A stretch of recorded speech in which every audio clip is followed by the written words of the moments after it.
let's flip a coin. Heads Carolina, tails California. Hello, this is Andy Graham of the Ask Andy Show. 16 plus years of nonstop travel, 90 countries.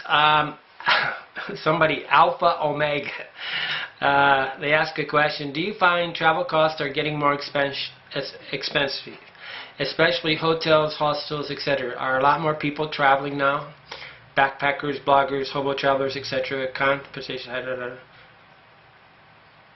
She says Cuenca is getting really touristy and is expensive now, and Vicabamba prices have gone way up. Let me know how it turns out for you. Okay, I will. Alpha Omega. I'm not sure. I think as far as the airlines, it seems like the airlines are all in collusion. I can buy a plane ticket to Cuenca. For example, I can buy a plane ticket to Cuenca, Ecuador from Chicago for about $700 round trip. New York, $7 round trip. Miami, which should be just cheap, it should be $500, $700 round trip. Los Angeles, $700 round trip. There seems to be this almost price setting in the airlines, and I think it's probably done because of the aggregators. They're all figuring out how to feed back to the thing the ongoing average price of every other airline, so every other airplane just sort of keeps edging their prices up, and they work in collusion. The hotel prices are not going up because of demand. They're going up because of the silliness of the internet buyer. The internet buyer thinks that but basically what everybody can do is they can see that they can get these high prices, so they put these prices up. You know, you'll have hotels that literally will rent for $10 a night that on the internet rent for $40 a night. Okay, and you don't know it because you didn't really ever get under the system. But they know this, and this drives up the price. So what they want to do is they try to get all their clients to come in from the internet and skip anybody that's coming in off the internet or guidebooks, and they just raise their prices about 30-40%. So all the inflation on prices is due to the internet marketing systems, which what they do is they make everything across the board like it's the same. Like a hotel in the United States is the same as a hotel in Thailand. A hotel in Thailand should be 5 times cheaper. You know, if it sells for $50 in America, it should be $10, the same comparable thing in Thailand. But they do it, and on the 5-star level, it's even worse. I mean, they just wrap it across. I mean, the cost of labor in these countries is $10. It didn't cost them the same amount of money to build the building. It didn't cost them the same amount of money to service the maintenance, but they're just making all the profits. So really having a hotel in another country would be more profitable if it's full. But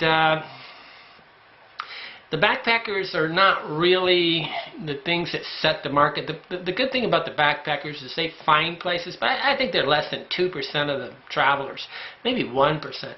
Bloggers were not even thing. Hobo travelers, nothing. But your flashbackers, which is somebody that you got second-generation backpacker that's going out and paying big, and they're really tourists, and they pretend like they're backpackers, and they're really driving up the prices because they're really going to the TripAdvisor.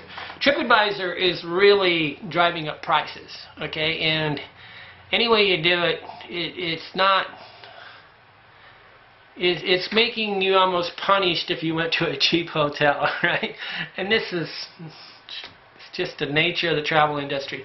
If they can tell it and they can portray it, they can set up an agenda where they're going to portray it that the expensive hotel is nicer than a cheap hotel, they're going to do it. So the reviews, of course, on a nice hotel, you would hope that a $100 hotel is nicer than a $20 hotel, right? But that's not comparing apples to apples, right? And they're not segmenting the market in that way. They're not showing them as, you know, these are, you know, and the 5-star stuff. I stayed in 4-star hotels I stayed in 4-star hotels in Iraq that I was laughing because they're like the same ones as the South American, but they got 4 stars. The whole system's just tweaked. I was in a $75 hotel in St. Martin's with cockroaches crawling across my thing, and thinking, so this is the Caribbean, $75, and I got a what would be a $5 hotel in you know, all of Central and South America, I'm paying $75. You got to learn to value a room. But buying on the internet is the way to pay a lot.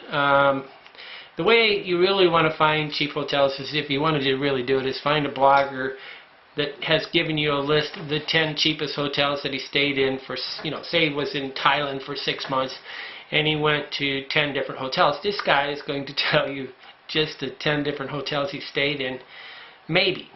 But most people don't want to tell you about the cheap hotel because there's just no social status in bragging about staying in a cheap hotel. So I guess I will, but that's to me because I'm like a real traveler. I take great pride in the fact that I go on budget.